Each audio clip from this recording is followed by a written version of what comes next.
हाँ जी, अस्सलामुअलैकुम, आदाब आदाब आदाब। कहिए जनाब, क्या हाल चाल है? फिट हैं, एनर्जेटिक हैं? क्या है?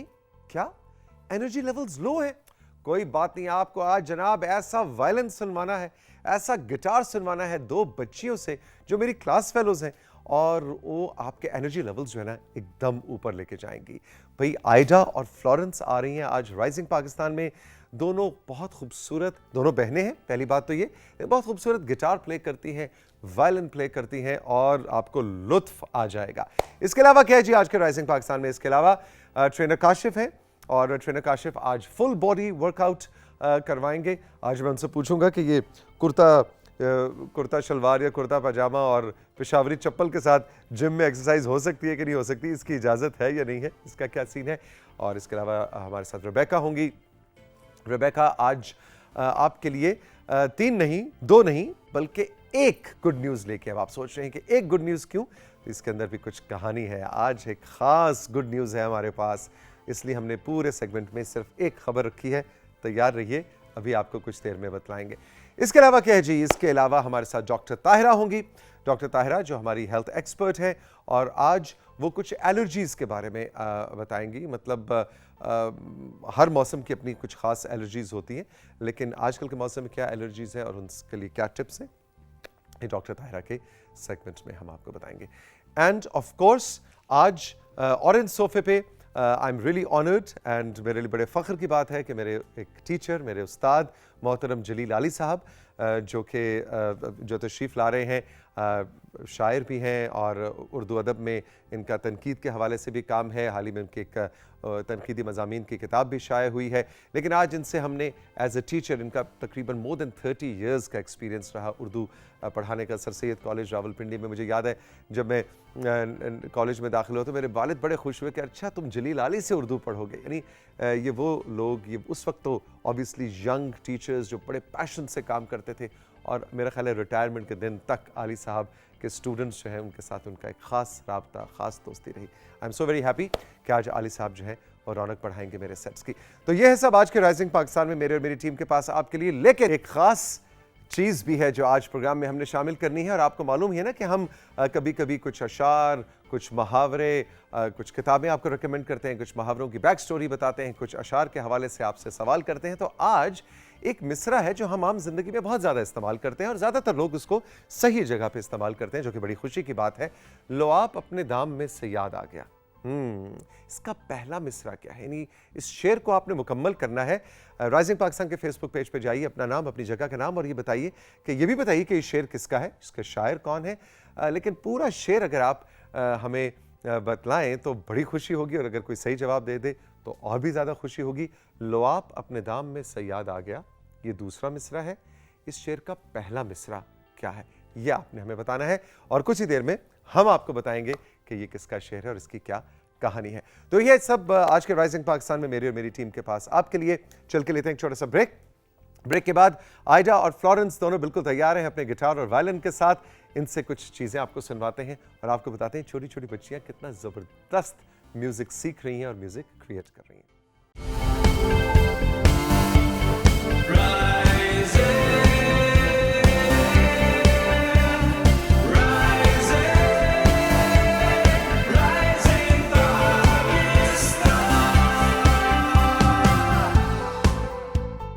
Welcome back to rising Pakistan. आज रेबेका तीन नहीं, दो नहीं, बल्कि एक गुड न्यूज लेके आई। भाई ये क्या बात हुई? अस्सलाम वालेकुम। वालेकुम अस्सलाम तासिक, गुड मॉर्निंग, कैसे हैं आप? गुड मॉर्निंग, मैं बिल्कुल ठीक हूँ।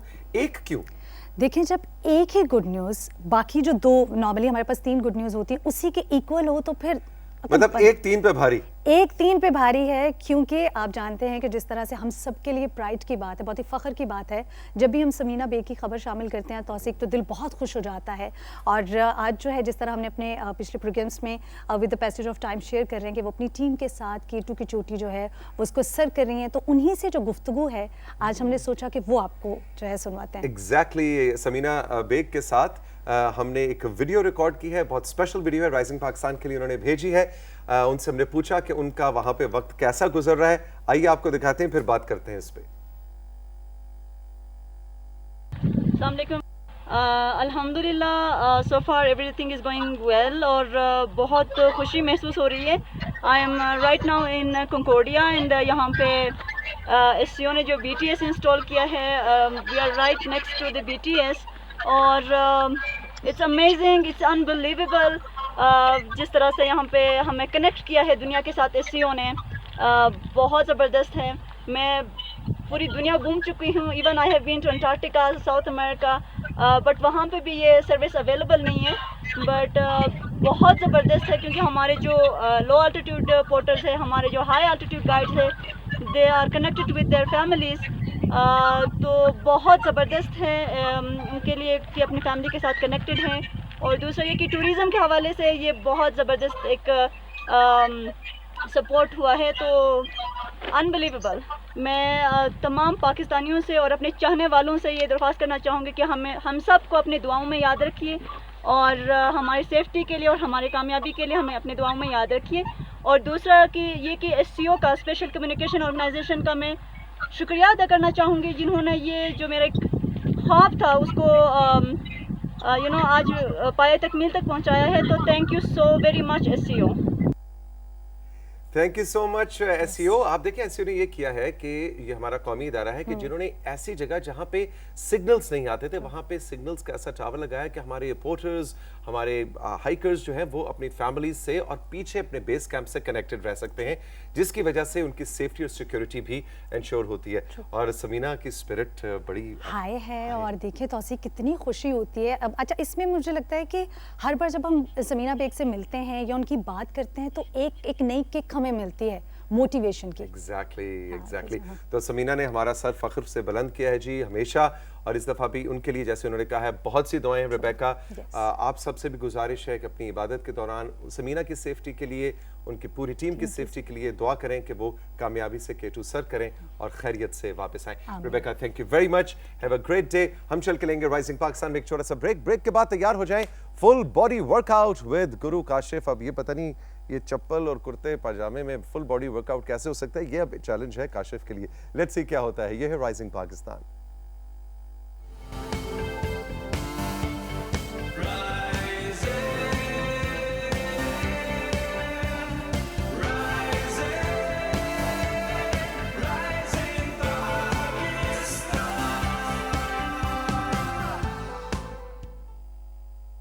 Welcome back to rising Pakistan. Guru Kashif हमारे साथ मौजूद हैं। गुड मॉर्निंग, अस्सलाम वालेकुम काशिफ। अस्सलाम वालेकुम, वालेकुम सलाम, गुड मॉर्निंग। तौसीफ भाई क्या हाल चाल? बिल्कुल ठीक, बिल्कुल ठीक। सबसे पहला सवाल इससे पहले कि आज हम एक्सरसाइज शुरू करें कि क्या कुर्ता पजामा या शलवार और पेशावरी चप्पल पहन के एक्सरसाइज की जा सकती है? अगर आपके जिम वाले अलाउ करते हैं, उसके अलावा टेक्निकली देखा जाए तो आपकी रेंज ऑफ मोशन थोड़ा सा रेजिस्ट करती है। अगर जितना तंग होगा, अगर आप चेस्ट की फ्लाइज कर रहे हैं, अगर आपकी बाजू की रेंज ऑफ मोशन नहीं बढ़ पा रही है तो विच मीन्स के नहीं हो पा रही है। बट इट डिपेंड्स, लोग कर भी रहे होते हैं। लेकिन अगेन आपकी रेंज ऑफ मोशन अगर रुक रही है, रुकावट आ रही है, तो फिर आप ठीक तरीके से नहीं कर पाएंगे। हो जाती है कुछ वर्जिश की हरकत हैं जो हो जाती हैं, जैसे body weight cardio, hit workout, high intensity workout जिसमें ज़्यादा स्ट्रेचेस की ज़रूरत ना हो, आर्म्स की, लेग्स की एक्सटेंशन की ज़रूरत ना हो, जिसमें कपड़ा रेजिस्टेंस का बायस ना बने। बिल्कुल ठीक। आज की एक्सरसाइज पे चलते हैं। आज की एक्सरसाइज हमारी जो है फुल बॉडी वर्क। अच्छा, मुझे लगा था कि मैं ऑरेंज सोफे पे बैठ चुका हूँ, आज गुफ्तगू का मौका मिलेगा, लेकिन हमेशा की तरह शर्ट वैसे ऑरेंज सोफे वाली पहनी हुई काशिफ, तो चलें। ये ऑरेंज सोफे बहुत खूबसूरत लगे। अच्छा जी, आज का हमारा फुल बॉडी वर्कआउट है दोस्तों। ये वर्कआउट जो है अपर एंड लोअर बॉडी पे कंबाइन करेंगे और देखते हैं हमारे पास वक्त हुआ तो हम एब्डोमिनल पे भी जाएंगे। सबसे पहले हमने क्या करना है कि हमने इस पोजीशन पे आना है और स्टैंस को थोड़ा सा वाइड रखना है। हमने रोटेशन रखनी है सामने टॉर्सो को रखते हुए, ठीक है। टॉर्सो को फिर हमने ट्विस्ट करना है एंड मूव करना है बैक एंड फोर्थ। किस तरीके से ये। लेकिन आपकी पोजीशनिंग क्या थी? आपकी पोजीशनिंग कहाँ है? आप यहाँ है ना? हाँ, यहाँ ऐसे रखनी है, ठीक है।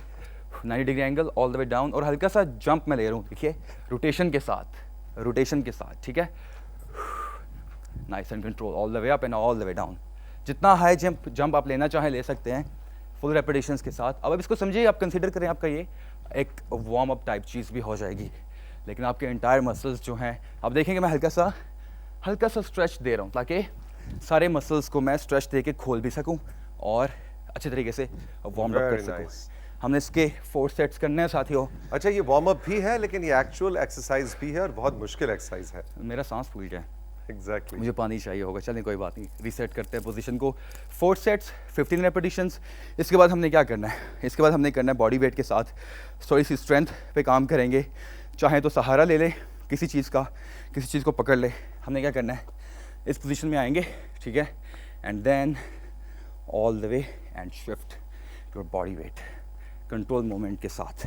चाहे तो आप स्टेप्स के साथ वॉक भी कर सकते हैं वेट कंट्रोल करने के लिए, चाहे तो आप एक जगह पे रह सकते हैं। All the way full extension साथियों, ऑल द वे। देखिए नाइस एंड कंट्रोल। अगर आपको सहारा चाहिए, कोई हाल नहीं है इस मुंडे दा, बड़ा इदा इलाज करवाया, हर डॉक्टर ने कहा जी कोई फायदा नहीं, नो ले जाओ कार। ये क्यों इतने मुश्किल में डालते हो अपने आप को? ज़रूरी है चैलेंज देना अगर आपको बॉडी को ट्रांसफॉर्म करना है तो। अगर आपको कोई सही फिटनेस डिज़ायर्स गोल है, हाथ आपने रखा सपोर्ट के लिए, ये मैं आपको डेमोन्स्ट्रेट कर रहा हूँ एग्जाम्पल कि आपको अगर सपोर्ट चाहिए, अदरवाइज़ जिस तरीके से आपने पकड़ा ऐसे। अच्छा, ये बहुत मुफीद एक्सरसाइज इसलिए साथियों कि आप ऑफिस में, दफातर में, कहीं पे भी हैं, आप बैठ के काम कर करके थक गए, तो इसको सहारे की मदद से कीजिए, आपकी लोअर बॉडी एक्टिवेट हो जाएगी। इसके बाद हमने क्या करना है, हमें कुछ वेट चाहिए। आप देखिए मेरे पास डंबल्स भी हैं और बारबेल भी है, चॉइस आपकी है, मुझे आपकी बॉडी के ऊपर वेट चाहिए। अब हमने क्या करना है, हमने वॉक करते हुए आगे जाना है और तौसीक भाई के पास पहुंच के साथ ही पीछे आ जाएंगे। मैं चाहूँगा कि आप आगे तक वॉक करें, ठीक है, लंबा सफ़र तय करें। 7-8 स्टेप्स आप लेके Exactly. जा सकते हैं लंजेस में वापस, और आप चाहें तो रिवर्स आ सकते हैं, लेकिन थोड़ा सा रिस्की होगा। क्यों, आप पीछे देख नहीं पा रहे हैं, आपका माइंड बॉडी कनेक्शन नहीं बन पा रहा है और आप यूज टू नहीं है। आइडियल ये कि एक जानिब जाएं और वहीं से टर्न करके वापस मतलब गाड़ी रिवर्स गियर में ना जाएं, ऐसे फर्स्ट गियर टर्न में कर लें रखें। और फिर वापस जाएं। कोर को nice and tight, hold your weight, breathe in and breathe out, nice and control. लेकिन मैं चाहूँगा कि आप इसको बॉडी के ऊपर वेट ज़रूर ऐड कीजिए। इसके बाद हमने क्या करना है, वेट को रखा इस तरीके से और हमने, जैसा कि मैंने कहा, फुल बॉडी को हमने करना है। तो उसी भाई वक्त की कैद से आज़ाद हूँ या नहीं? अभी आज़ाद हो? अभी आज़ाद अभी हूँ। तो मैं कैद करने वाला हूँ। ठीक है, कोई चलते हैं, रोटेशन रखेंगे, all the way and then back up, all the way rotation ये तो बड़े मजे की एक्सरसाइज लग रही है। And back up. सारा काम तो व्हील्स कर रहे हैं। हाँ जी, लेकिन जब आप नीज पे हैं और आप, इसका डायमीटर जो है, इसकी सतह जो है थोड़ी सी राउंड है, तो क्या है, ग्रिप प्लेसमेंट कम है, ग्रेविटी के अगेंस्ट है और आप पुल कर रहे हैं and then you are pushing all the way, ठीक है। तो देखिए यहाँ आके अब आपकी बॉडी जो है, अब जब मैं सीधा जाता हूँ मेरी बॉडी ज़मीन के साथ नहीं लग रही है, वही चैलेंज है कि हवा में आप नीज पे रहते हुए हवा में all the way full extension and backup. हर वर्जिश की हरकत की 12 से 15 रेपिटेशंस रखने हैं आपने।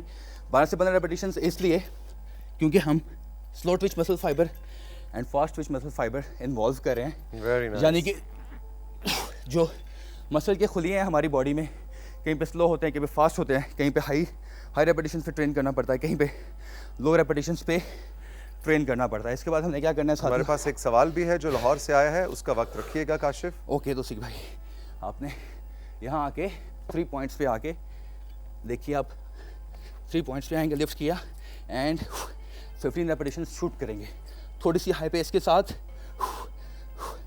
फुल रेंज के साथ, and then rotate, shift the body weight और पूरा जाएंगे ऊपर 15 रेपिटेशन से। इसके बाद वापस आएंगे, लोअर बॉडी पे वेट को होल्ड किया, लिफ्ट की लेग फुल एक्सटेंड की, नहीं उस्ताद मोहतरम की तरफ टांग नहीं करनी, ये देखिए straight all the way down, all the way down, note कर रहे हैं ना, एंड बैकअप, वेट होल्ड किया हुआ है, ठीक है साथियों, all the way down, full very range of motion के नाइस, साथ, very difficult, very nice. All the way up, all the way down and backup. इसके आपने 8 रेपिटेशंस करने हैं, रेजिस्टेंस इन्वॉल्व है। तो सीख भाई लास्ट क्वेश्चन था हमारा, क्या हमारा क्वेश्चन है जो कि अरसलान महमूद साहब ने लाहौर से पूछा है। वो कह रहे हैं कि पहले तो वो कह रहे हैं कि मैं बहुत अरसे से आपको फॉलो करता आ रहा हूँ और आपकी ट्रिक्स एंड टिप्स को फॉलो करता हूँ। वो कह रहे हैं गैप आ गया है, गैप आ गया है मेरी एक्सरसाइज में, जिम में, और दोबारा से मोमेंटम बन नहीं रहा। ज़रूरी है मोमेंटम की एक बात करते हैं। सबसे पहले आपका विजन क्लियर होगा कि आपने करना क्या है। आप 10 दिन के बाद आए हैं, महीने के बाद आए हैं, all you have to do is complete body की मिक्स एक्सरसाइजेस कीजिए। मिसाल के तौर पे चेस्ट का मसल इन्वॉल्व है, मशीन प्रेसेस, बैक इन्वॉल्व है, बाइसेप्स, लेग्स, एब्स, सारे मसल को ट्रेन करें। 1 या 2 सेट्स कीजिए 1 मिनट के ब्रेक के साथ। ये आपका पहले दिन का वर्कआउट होगा। Second day same, third day same, आपकी body get back on track आ जाएगी। एब्सोल्युटली। मैं भी आजकल आफ्टर 3-4 मंथ्स मैंने दोबारा जिम जाना शुरू किया है और बॉडी जो है वो आगे से शोर मचा रही है। वो कह रही है no no no no no. उस नो को यस में कैसे बदलना है, उसके लिए माइंड मसल कनेक्शन बहुत ज़्यादा ज़रूरी है। मिक्स एक्सरसाइजेस करनी है आपने, हर एक्सरसाइज 1-1 दफ़ा करनी है, 2-2 दफ़ा। Exactly. Trinakash, thank you very much. Thank you Have a very much, great day. Tosi हम bhai. चल के लेंगे राइजिंग पाकिस्तान में एक छोटा सा ब्रेक। ब्रेक से जब वापस आएंगे तो आपको हम बताएंगे, बल्कि आपने हमें बताना, किसी ने बताया कि नहीं बताया भी राइजिंग पाकिस्तान के फेसबुक पेज पे कि लो आप अपने दाम में सयाद आ गया। ये किसका मिसरा है और इसका पहला मिसरा क्या है, देखते हैं किसी ने सही जवाब दिया है नहीं, और अगर नहीं दे पाए या दिया भी है हम आपको इस ब्रेक के बाद बताएंगे और डॉक्टर ताहिरा से भी मिलवाएंगे, रेबेका से भी मिलवाएंगे। रही मेरे साथ, ये है राइजिंग पाकिस्तान।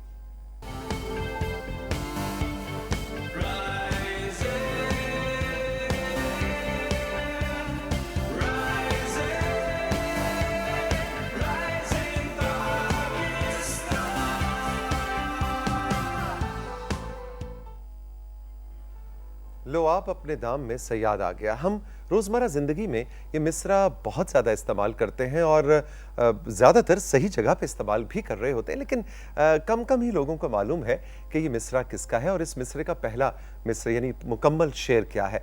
हमने आज राइजिंग पाकिस्तान के फेसबुक पेज पे एक हैरान कुन चीज़ देखी कि उमूमन फौरी तौर पे सही जवाब आ जाता है। आज किसी का भी जवाब दुरुस्त नहीं है। बहुत से जवाब आए हैं, ज़ाहिर है सबके नाम लेना मुमकिन नहीं और इसलिए भी कि जवाब गलत है। ज़्यादातर लोगों ने कोशिश की है, लेकिन आपको बताते चलें हकीम मोमिन खान मोमिन का ये मिसरा है। लो आप अपने दाम में सयाद आ गया और इसका पहला मिसरा, उलझा है पाँव यार का जुल्फ़े दराज में, उलझा है पाँव यार का जुल्फ़े दराज में, लो आप अपने दाम में सयाद आ गया। अच्छा, यहाँ पे आपको एक और भी दिलचस्प चीज़ हम बताते चलें कि मोमिन जो कि मेरा ख्याल है कि उनकी शायरी और उनका कलाम जो है उर्दू अदब की पूरी कहानी से निकाल दिया जाए तो कहानी में कुछ कमी सी लगेगी, मुकम्मल नहीं लगेगी, लगेगा कोई बहुत अहम किरदार है जो इस कहानी में नहीं है। मोमिन का मकाम जो है वो उर्दू लिटरेचर के अंदर बहुत बुलंद है, बहुत बड़ा है, इतना ज़्यादा कि गालिब ने एक बार मोमिन को कहा था कि मोमिन तुम अपना ये एक शेर मुझे दे दो और मेरा पूरा कलाम ले लो। अब आप सोच रहे होंगे ये कौन सा हकीम मोमिन खान मोमिन का एक शेर है कि गालिब ने उस एक शेर को अपने कलाम पे के बराबर समझा। तुम मेरे पास होते हो गोया जब कोई दूसरा नहीं होता। कितना सिंपल सा सादा सा शेर है, लेकिन आप सोचिए कि इसका ख्याल और इस शेर को बांधा एक छोटी सी बहर के अंदर सिंपल अंदाज में। अमूमन इस सोचा ही जाता है कि जो बहुत मुश्किल अशार होते हैं जिनको जो समझ में ना आए वो बड़ी शायरी है। नहीं, आम सादा ज़बान की शायरी भी बड़ी शायरी होती है। तुम मेरे पास होते हो गोया जब कोई दूसरा नहीं होता। हमने सोचा आज हकीम मोमिन खान मोमिन का जिक्र किया जाए और उनके दोनों अशार आपकी नज़र किए जाएं। आप भी रिसर्च करें, कोई इस तरह की अनोखी चीज़ आपको मिले तो हमें ज़रूर बताइएगा। राइजिंग पाकिस्तान को आगे बढ़ाएंगे और अब आपको सेट की दूसरी जानिब लेके जाएंगे जहां पे रेबेका मेरी कॉलीग मौजूद हैं और डॉक्टर ताहिरा भी हैं। डॉक्टर ताहिरा, अस्सलाम वालेकुम। वालेकुम सलाम, क्या हाल है आपके? बिल्कुल ठीक रेबेका, अस्सलाम वालेकुम। वालेकुम तो अस्सलाम। आज जनाब किस मौजू पे डॉक्टर ताहिरा बात होने लगी है? आज आपको पता है पहले लोग छींकते थे ना तो लोग कहते थे अल्हम्दुलिल्लाह, गॉड ब्लेस यू। अब जैसे ही छींकते हैं ना तो कहते हैं कोरोना है, कोरोना है, भाग जाओ। तो आज मैं बताऊंगी कि भाई छींक के और भी रीजंस होते हैं। One of the most common reasons is allergies. बिल्कुल ठीक। तो आज एलर्जीज पे बात होगी। So it's over to Rebecca and doctor Tahira. Thank you so very much Tauseeq. और जिस तरह से अभी तौसीक और डॉक्टर ताहिरा जो है हमारे साथ बात कर रहे थे कि हम एलर्जी पे बात करेंगे, एक आम आदमी, एक आम इंसान के जहन में एलर्जी को लेकर मुझे लगता है कि कन्फ्यूजन है, क्योंकि एलर्जी की जब हम बात करते हैं तो वो पेट एलर्जी भी हो सकती है, इन्वायरमेंट से जो है उससे भी एक एलर्जी होती है, सो खाने से भी एलर्जी होती है जिसे फूड एलर्जी कहा जाता है। तो ये जो एक कन्फ्यूजन है कि अब एलर्जी है, पता कैसे चले और उससे ओवरकम कैसे करना है, वो ऐसे छोटे छोटे बहुत से नन्हे मुन्ने से सवाल हैं जो आज हम डॉक्टर ताहिरा से पूछने वाले हैं। ताहिरा, बताइएगा व्हाट इज एलर्जी? एलर्जी होता है जब किसी भी इंसान का बहुत एग्जैजरेटेड रिस्पॉन्स होता है किसी चीज़ को, मतलब आम तौर पे कोई भी चीज़ आपके सामने आती है तो उसका रिएक्शन नहीं होता, लेकिन अगर आपकी बॉडी ओवर रिएक्ट करती है, उसको हद से ज़्यादा रिएक्ट कर लेती है तो उसे एलर्जी कहते हैं। अब एलर्जी के बहुत सारे सिम्टम्स भी होते हैं। कुछ लोगों में छींकें आती हैं, कुछ की नाक बहने लगती है, कुछ की आंखें जलने लगती हैं, लाल हो जाती हैं। उसके बाद कई लोगों में डिफरेंट किस्म के रैशेस पैदा हो जाते हैं, और कभी कभी स्किन एलर्जी ही नहीं होती या सिर्फ राइनाइटिस ही नहीं होता, कभी कभी बहुत सिवियर किस्म का एलर्जिक रिएक्शन होता है जिसमें आपकी सांस बंद होना शुरू हो जाए, आपको बिल्कुल आप निगल ना सकें, आप सांस ना ले सके, जिससे हम सिवियर एलर्जिक रिएक्शन या एनाफिलैक्टिक शॉक भी कहते हैं। अब एलर्जी की बहुत सारी अकसाम भी होती हैं। डिफरेंट किस्म की चीज़ों से आप एलर्जिक हो सकते हैं, या तो किसी चीज़ को इनहेल करने से, मतलब सांस के अंदर लेने से, वो डस्ट हो सकता है, आपका पोलन होता है जो सीजनल एलर्जी होती है, ये जो कार्पेट की चीज़ें छोटे छोटे वो होता है, आपके जो पेट्स हैं उनके बाल होते हैं, किसी भी चीज़ को आपने इनहेल किया या कोई फ्यूम हो गया, उससे भी परफ्यूम तक से कुछ लोग जो है बहुत एलर्जिक होते हैं। और दूसरी एलर्जी होती है जब आप कोई चीज़ खाते हैं, फॉर एग्जांपल किसी को अंडे से एलर्जी है, किसी को नट से एलर्जी है, किसी को शेल फिश से एलर्जी होती है कि किस चीज़ से खाने से। और तीसरी होती है किसी चीज़ के लगने से, मतलब जो भी चीज़ आपके कांटेक्ट में आ रही है, आपके स्किन के कांटेक्ट में आ रही है, जैसे कई लोगों को निकल से, किसी को कॉपर से, सरफेस से भी, और किसी भी मेटल से या किसी भी सब्सटेंस के लगने से या उसमें से आने से जो एलर्जी हो जाए वो। तो 3 किस्म की एलर्जीज हो गई। अब एलर्जी को टेस्ट करने के कुछ तरीके होते हैं। एक IgE लेवल्स होते हैं जो बता देते हैं ब्लड के अंदर कि आपकी एलर्जी क्या है, लेकिन आप किस चीज़ से एलर्जिक है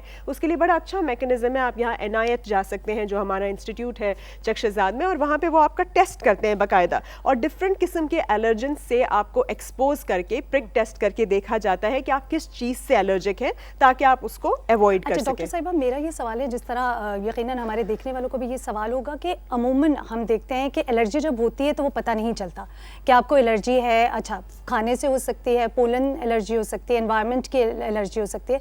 तो एक आम आदमी को किस तरह अपने आप को ये पता करवाना है कि उसको कौन सी वाली एलर्जी है? ये मैंने बिल्कुल जैसे बताया है वैसे ही पता कराना है कि आप जाके टेस्ट कराएंगे तो वो आपका टेस्ट करके बताएंगे कि कौन, एक पूरी लिस्ट आपको दी जाएगी जिसमें लिखा होगा कि आपको किस चीज़ से एलर्जी है। सबसे पहले तो आप उस एलर्जन को अवॉइड करेंगे। दूसरे नंबर पे आपको बहुत सारी एंटी हिस्टामीन्स दी जाएंगी। अब एंटी हिस्टामीन्स के अंदर आपने सुना है लोराटिडीन है, सेट्राजीन है, डिफरेंट किस्म के ये सॉल्ट्स होते हैं, इनकी आपने ड्रग्स ले ली। अब एंटी हिस्टामीन भी रोज़ आपने वो वाली नहीं लेनी कि आप रोज़ ले लिया आपने, उसके लिए कुछ लॉन्ग टर्म भी होती हैं। और लॉन्ग टर्म में फॉर एग्जांपल आपके मास्ट सेल स्टेबलाइजर उसे कहते हैं या मोंटेल्यूकास कहते हैं, वो आप लॉन्ग टर्म आप ले सकते हैं। या फिर कुछ स्टेरॉइड शॉट्स होते हैं, वो स्टेरॉइड शॉट सिर्फ आपका डॉक्टर आपको दे सकता है अगर आपकी एलर्जी इतनी सिवियर है, वरना आमतौर पर एलर्जी शॉट्स दिए जाते हैं। और एलर्जी शॉट्स का बिल्कुल वैक्सीनेशन वाला ही मैकेनिज्म होता है कि वो आपकी बॉडी को आहिस्ता आहिस्ता आशना करती है उस एलर्जन से, ताकि आपकी बॉडी सिवियर एलर्जिक रिएक्शन में ना जाए। अब उसके और भी कुछ तरीके हैं। तरीके दूसरे ये हैं कि आप एक अच्छा सा एयर प्यूरिफायर जो है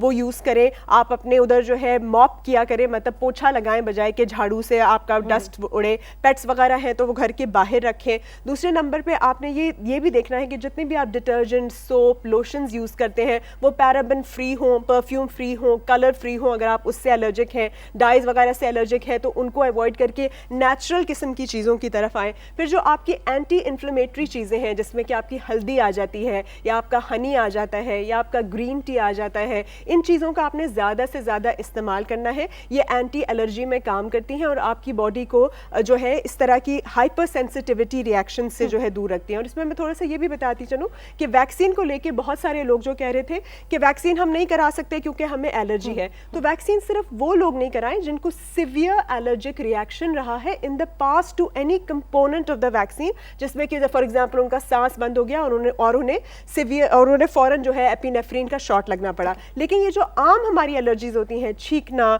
या फॉर एग्जांपल आपका रैश हो जाना, that is not an allergy that disqualifies you from taking a vaccine. You are very much eligible to take a vaccine और आप उसको बिल्कुल ले सकते हैं। इसका मतलब है कि हम इस चीज़ को रिलेट नहीं कर सकते। अगर आपको कोई छोटी मोटी एलर्जी है तो आप उसके बावजूद जो है वैक्सीनेशन करवा सकते हैं, जिस तरह डॉक्टर साहब। हाँ बिल्कुल, वैक्सीनेशन कराइए। और दूसरा, आपने बस अपनी एलर्जी के लिए ना ज़्यादा से अच्छा फ्लूइड्स लेना बहुत अच्छा है। आप हॉट फ्लूइड्स लीजिए, क्लियर सूप्स लीजिए, ज़्यादा से ज़्यादा पानी पीजिए, that is very very important. उसके बाद जो लोग फॉर एग्जांपल उनको सीजनल एलर्जीज हैं, तो वो जैसे पोलन से दूर रहना है, तो वो उस वक्त मास्क का इस्तेमाल कर सकते हैं ताकि डायरेक्ट उनको एक्सपोजर ना हो। या किसी सब्सटेंस से है, फॉर एग्जांपल घड़ी है, निकल है, या किसी चीज़ से वो एलर्जिक हैं, तो फिर वो डर्मेटोलॉजिस्ट के पास जाएं, बजाय इसके कि वो मजीद क्रीम्स लगाएं और उसको मजीद एलर्जी को अपने वो कर दें। अच्छा ताहिरा, आप क्योंकि वक्त की कमी है, लेकिन एक सवाल जो मुझे लगता है कि हर किसी के जहन में होता है, जिस तरह आप मेडिकल के हवाले से, हमें मेडिकेशन के हवाले से चीज़ें बता रही हैं, तो क्या जो एलर्जी है उसकी कोई होम रेमेडीज़ भी अक्सर बेशतर आपने सुना भी होगा, देखा भी होगा, आपके पास भी पेशेंट्स आते हैं कि अच्छा ये वाला जो टोटका है इसको आजमा लीजिए, इससे ये वाली चीज़ बेहतर हो जाएगी, तो क्या ये रिलेट कर सकते हैं? नहीं, देखिए हर इंसान की एलर्जी डिफरेंट सब्सटेंस से है, तो एक टोटका तो नंबर 1 सबके ऊपर नहीं कर सकते। दूसरा, मैंने जैसे आपको कहा कि हाँ आप ह्यूमिडिफायर का इस्तेमाल कर सकते हैं, आप स्टीम ज़्यादा ले सकते हैं, आप जो है बहुत ज़्यादा गर्मी से अवॉइड कीजिए, बहुत ज़्यादा गर्म चीज़ें खाने से, फॉर एग्जांपल आप बहुत ज़्यादा स्पाइसी फूड वगैरह अवॉइड कीजिए, बहुत ज़्यादा टेम्परेचर अवॉइड कीजिए। और साथ जो मैंने जैसे आपको बताया कि आप हल्दी का इस्तेमाल कीजिए, ग्रीन टी का इस्तेमाल कीजिए, पाइनएप्पल बड़ा अच्छा होता है, उसके अंदर ब्रोमेलिन होता है, उसके साथ आप कॉलीफ्लावर का इस्तेमाल कर सकते हैं, वो भी एक बहुत अच्छी वेजिटेबल है इस पर्पस के लिए। तो जितना ज़्यादा आप अपने आप को ऑर्गेनिक रखेंगे, खालिस खाएंगे, चीनी वगैरह को छोड़ देंगे, उतना ज़्यादा आप बेहतर एलर्जी को कॉम्बैट कर सकेंगे। Thank you so very much doctor Tahira. यकीनन मुझ जैसे बहुत से लोगों के ऐसे सवाल, जो छोटे मोटे से सवाल होते हैं एलर्जी को लेकर के, किस तरह से पता चले ये एलर्जी है, इसे ओवरकम कैसे करना है, कौन सी मेडिसिन हैं, कैसे पता करें और कौन सी चीज़ों को फॉलो करें। Thank you so very much doctor Tahira हमारे साथ थी। अब हमें बढ़ना है एक छोटी सी ब्रेक की जानिब। जब ब्रेक से वापस आएंगे तो हमारा साथ देंगे तौसीक और उनके साथ होंगे गेस्ट। रहिए हमारे साथ। ये है राइजिंग पाकिस्तान।